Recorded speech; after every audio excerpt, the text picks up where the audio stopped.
Animal kingdom. এখন animal কিংডমে যা বলার আছে সেটা হচ্ছে যে আমরা আগে জানবো যে অ্যানিম্যাল কিংডমে আমাদের কি কি পড়তে হবে। যেমন ধর কর্ডেট আর নন কর্ডেট, যাদের কর্ডাটা আছে তাদেরকে কর্ডেট বলা হয়, যাদের নেই তাদেরকে নন কর্ডেট বলে। আমরা আগে নন কর্ডেট কর্ডেটের একটা ট্রিক জানবো। সেই ট্রিকটা আমরা আগেও হয়তো জেনেছি, তাও আরেকবার জানবো কি কি আমাদের করতে হবে। Priyanka, Charlie, Canada, pen, pilot, ask, about, a movie, English, Hercules. এইটা জানবো হচ্ছে আমরা একটা ট্রিক। ছাত্রছাত্রীদের সুবিধার্থে এটা ভিডিও করা, এতে কোনো অর্থনৈতিক লাভ নেই, শুধুমাত্র ছাত্রছাত্রীদের সুবিধার্থে এগুলো তৈরি করে দেওয়া হয়। প্রিয়াঙ্কা মানে হচ্ছে পরিফেরা। চালি কানাডাকে আমরা ব্র্যাকেটের মধ্যে রেখেছি, এর মানে হচ্ছে চালি মানে সিলেন্টেরাটা, যেহেতু এদের সিলেন্টেরন নামে এক ধরনের গহ্বর থাকে। কানাডা যেটা সেই মানে হচ্ছে একে আমরা আরেকটা নাম বলি নিডারিয়া। পেন মানে টিনোফোরা, পাইলট মানে প্লাটিহেলমিনথিস, আস্ক মানে অ্যাসকেলমিনথিস, অ্যাবাউট মানে অ্যানিলিডা, এ মানে Arthropoda, movie Mollusca, English Echinodermata, her মানে হেমিকর্ডাটা, অ্যানকিউলিস করডাটা। আমরা হার পর্যন্ত জানবো, করডাটাটা আরেকটা পার্টে জানবো, কারণ করডাটার পার্টটা আলাদা। তো সবার প্রথম আমরা এই যে জিনিসগুলো জানলাম, এবার বেসিস অফ ক্লাসিফিকেশন জানবো। বেসিস মানে কিসের বেসিসে আমরা ক্লাসিফাই করছি, সেই বেসিস অফ ক্লাসিফিকেশনের কথা আমরা জানবো। তো বেসিস অফ ক্লাসিফিকেশনের মধ্যে কি আছে না, বেসিস অফ ক্লাসিফিকেশনের মধ্যে আছে যে কিসের কিসের ওপর ডিপেন্ড করে, কোন কোন ফ্যাক্টরের উপরে ডিপেন্ড করে আমাদের এই ক্লাসিফাই করা হয়।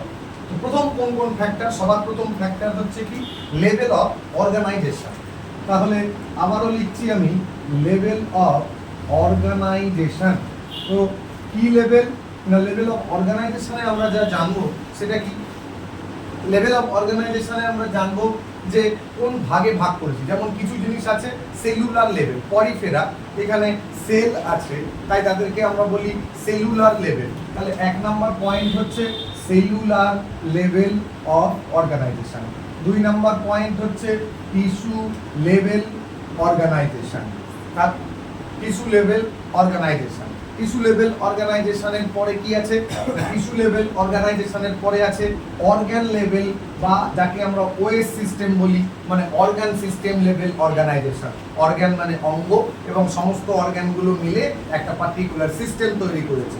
যেমন আমরা বলতে পারি যে reproductive system, respiratory system, excretory system বা ডাইজেস্টিভ সিস্টেম, অর্থাৎ ডাইজেস্টিশনে বা রেসপিরেশনে বা রিপ্রোডাকশনে অংশগ্রহণকারী অঙ্গাণু যেগুলো, অঙ্গ যেগুলো, অর্গ্যান যেগুলো, সেগুলো মিলিয়ে তৈরি হয়েছে সেই সিস্টেমটা।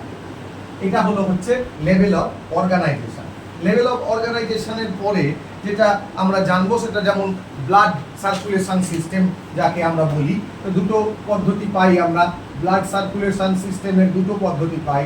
এক হচ্ছে কি ব্লাড সার্কুলেশনে হচ্ছে এক নাম্বার হচ্ছে ওপেন টাইপ অফ সার্কুলেশন, আরেকটা দুই হচ্ছে ক্লোজড টাইপ অফ সার্কুলেশন।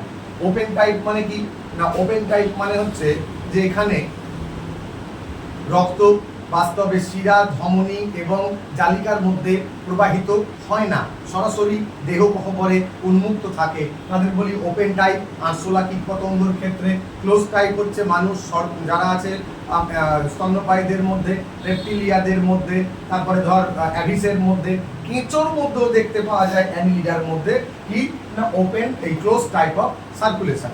আমি আবারও বলছি, এই ভিডিও শুধুমাত্র ছাত্রছাত্রীদের সুবিধার্থে করা, অর্থনৈতিকভাবে বা ফিস পয়সা টাকা নিয়ে নয়। এরপরে বলেছে কি, এরপরে বলেছে সিস্টেম বা সিমেট্রি জানবো। সি নাম্বার জানবো হচ্ছে কি, সি নাম্বার জানবো হচ্ছে সিমেট্রি। কেন সিমেট্রি? সিমেট্রি মানে আমরা একে সাজাবো কি করে।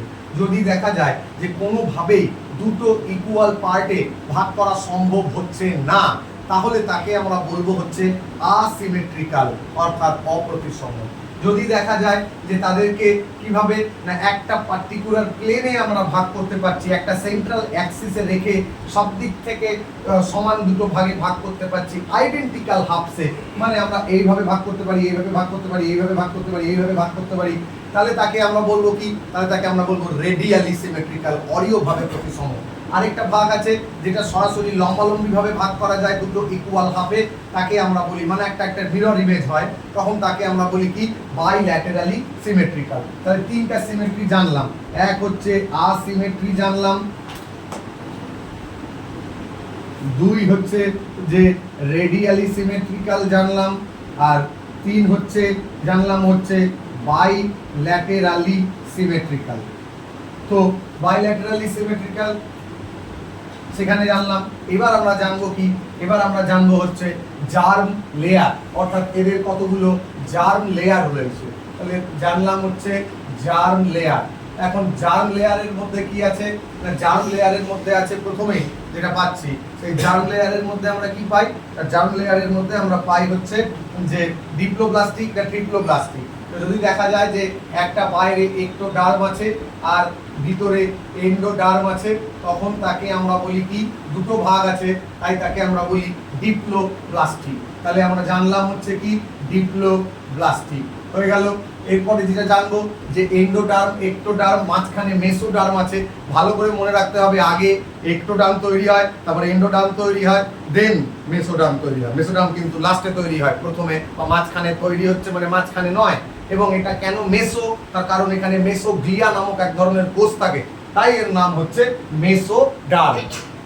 এখন তাহলে এক্টোডার্মে আমরা দেখতে পাই যে এখানে যে ডিপ্লোব্লাস্টিক, ভিতরে কোনো গহ্বর নাই, নিরেট, যার কারণে আমরা একে বলতে পারি যে এদের মধ্যে কোনো সিলোম নাই, অর্থাৎ এরা আসিলোমেট। তারপরে বলেছে কি, যাদের মধ্যে তিনটে লেয়ার আছে, তিনটে লেয়ার মানে বাইরে থাকবে এক্টোডার্ম, মাঝখানে থাকবে এরকম করে মেসোডার্ম, তারপরে থাকবে হচ্ছে এন্ডোডার্ম। তাদের ক্ষেত্রে আমরা বলবো হচ্ছে ট্রিপ্লোব্লাস্টিক, এবং ভিতরটা ফাঁকা, একে বলবো গহ্বর বা সিলোম। আর মানে যাদের সিলোম আছে তারা সিলোমেট প্রাণী, যাদের সিলোম নাই তারা আসিলোমেট প্রাণী। আসিলোমেট সিলোমেট বাদ দিয়েও আরো একটা পয়েন্ট পাই, সেটা দেখতে পাই একমাত্র আমরা অ্যাসকারিসের ক্ষেত্রে, সেটা কি না, বা অ্যাসকেলমেন্থিসদের ক্ষেত্রে, সেটা হচ্ছে সিউডোসিলোমেট। সিউডোসিলোমেট মানে এরকম এক্টোডার্ম থাকে, আর মেসোডার্ম, এন্ডোডার্ম এরকম লেয়ারগুলো মাঝখানে বিক্ষিপ্তভাবে স্ক্যাটারলি ছড়িয়ে থাকে, যার কারণে তাকে আমরা বলি, এখানে মাঝখানে সিলোম দেখতেও পাচ্ছি, আবার সিলোম নাই এটাও দেখতে পাচ্ছি।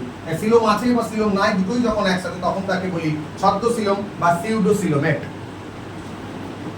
তারপর বলেছে কি, তারপর বলেছে আমাদের সেগমেন্টেশন। এখন সেগমেন্টেশন মানে বডিটাকে কতগুলো খণ্ডকে ভাগ করতে পারি, তাকে বলা হয় সেগমেন্টেশন। আর্থওয়ার্মের ক্ষেত্রে যে সেগমেন্টেশনকে পদ্ধতিকে, প্রত্যেকটা খণ্ডকে আমরা বলি হচ্ছে মেটামায়ার, এবং এই পদ্ধতিটাকে বলা হয় কি, পদ্ধতিটাকে বলা হয় মেটামেরিজম। এবং আর্থওয়ার্মের ক্ষেত্রে মানে কেঁচোর ক্ষেত্রে প্রতিটা খণ্ডকের মধ্যে একজোড়া করে পা বা সিটি বা গমন অঙ্গ থাকতে পারে। তারপরে বলেছে নোটোকর্ড, আমাদের ব্রেন স্টেম থেকে যে হলো পাইপের মতো অংশটা গেছে তাকে বলা হয় হচ্ছে নোটোকর্ড। এখন নোটোকর্ড মানে হচ্ছে যাদের নোটোকর্ড আছে তারা কর্ডেড, যাদের নোটোকর্ড নাই তারা হচ্ছে নন কর্ডেড।